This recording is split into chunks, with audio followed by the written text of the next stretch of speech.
A lot of people will ask, how do I know what my calling is? How can I find it? How do I know?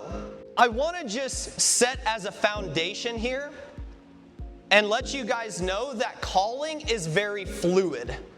And what I mean by that is calling changes. It constantly changes with seasons. Let me give you some examples. In one season of life, you may be single, and God has called you to be single, and He says it's not time yet. And that is part of your calling. The other thing about calling is you can have more than one. So while you're called to be single, maybe God has called you to be an usher at your church, to serve at your church.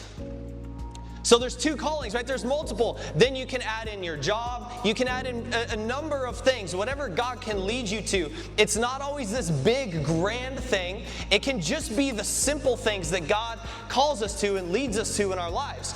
Now, in another season where calling becomes fluid, in another season, maybe God brings you that person, that spouse, and now you're called to be a husband or a wife. Maybe around that same time, He says, you know what? I'm no longer calling you to be an usher. I want you to move over and I want you to serve in youth ministry. Now your calling, again, has changed. It is fluid. It is flowing with the seasons of life. It's moving with the Holy Spirit of God as He moves you.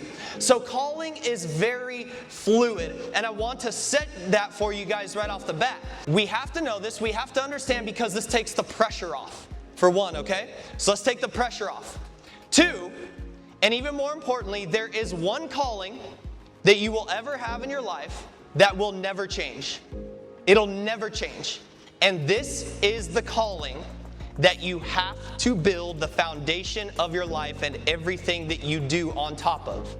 And that one calling that will never change is you are called to be a son and a daughter of God. That will never change. And if you can set that foundation, every other thing God calls you to in your life can be built on top of that foundation. But if we are missing the foundation, every other calling He calls us to is shaky and prone to crumble at any moment.